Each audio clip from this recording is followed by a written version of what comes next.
어쩜 이렇게 시간이 안 가는지 정말 버스 안에서 고인 이불 속에서 고인 고민은 언제나 너에게 고인. Halo guys, saya akan mempresentasikan materi tentang pasar modal dan pasar uang.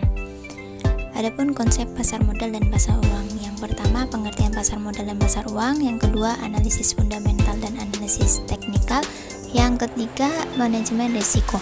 Pertama, pengertian pasar modal dan pasar uang. Pasar modal adalah pasar untuk berbagai instrumen keuangan jangka panjang dengan jangka waktu lebih dari 1 tahun seperti saham, obligasi, reksadana, dan surat berharga lainnya. Beberapa jenis investasi di pasar modal. Yang pertama ada saham. Saham adalah menunjukkan bukti kepemilikan atas suatu perusahaan. Yang kedua obligasi. Obligasi adalah surat utang jangka panjang yang diterbitkan oleh perusahaan atau pemerintah untuk menggalang dana dari masyarakat. Yang ketiga reksadana merupakan investasi yang mengumpulkan dana dari investor dan menginvestasikan pada saham, obligasi, dan instrumen lainnya.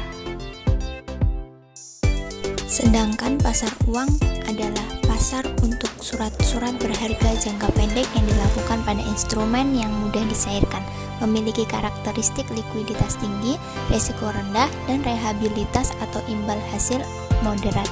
Contohnya seperti surat berharga komersial, deposito, dan rekening giro. Beberapa jenis investasi di pasar uang. Yang pertama ada deposito. Deposito merupakan simpanan jangka pendek yang dibuka pada bank dengan tingkat suku bunga tetap. Yang kedua, surat berharga merupakan instrumen keuangan yang kurang dari 1 tahun. Yang ketiga, rekening tabungan untuk menyimpan uang dan memberikan keuntungan dalam bentuk bunga. Selanjutnya ada manfaat investasi di pasar modal dan pasar uang. Yang pertama ada potensi keuntungan yang tinggi, yang kedua diversifikasi portofolio, yang ketiga meningkatkan nilai investasi, yang keempat melindungi nilai uang, yang terakhir ada tenang dalam menghadapi ketidakpastian. Selanjutnya materi kedua yaitu analisis fundamental dan analisis teknikal.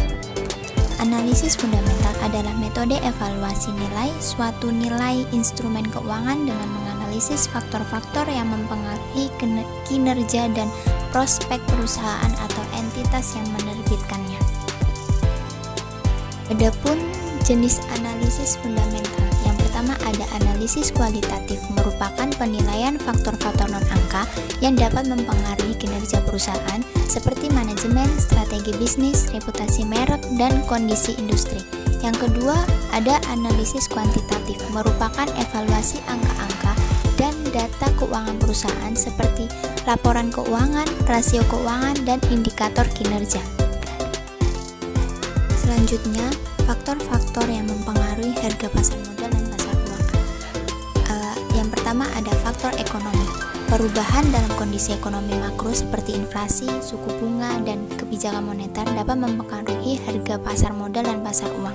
Yang kedua, faktor perusahaan seperti kinerja keuangan, manajemen perusahaan, dan faktor-faktor industri dapat mempengaruhi harga saham dan obligasi perusahaan. Yang ketiga, faktor pasar, permintaan dan penawaran, likuiditas pasar, dan faktor psikologis investor juga dapat mempengaruhi harga pasar modal dan pasar uang. Sedangkan analisis teknikal adalah suatu metode dalam menganalisis pergerakan harga dan volume perdagangan suatu instrumen keuangan. Jenis analisis teknikal itu ada analisis pola grafik, merupakan pengamatan terhadap pola-pola yang terbentuk pada grafik harga. Pola ini dapat memberikan petunjuk tentang arah pergerakan harga selanjutnya. Yang kedua, indikator teknis adalah alat bantu yang digunakan untuk mengidentifikasi tren, momentum, dan kondisi jenuh beli atau jenuh jual pada pasar. Dan yang terakhir, Fibonacci retracement untuk mengidentifikasi level-level support dan resistance potensial. Dan materi ketiga atau terakhir yaitu manajemen risiko. Manajemen risiko adalah proses identifikasi, evaluasi, dan penanganan risiko yang dapat mempengaruhi tujuan organisasi. Tujuan dari manajemen risiko adalah untuk mengurangi atau menghilangkan risiko yang tidak diinginkan serta memanfaatkan peluang yang ada. Selanjutnya ada diversifikasi portofolio. Ini merupakan praktik umum di mana investor membeli berbagai jenis sekuritas dalam portofolio mereka.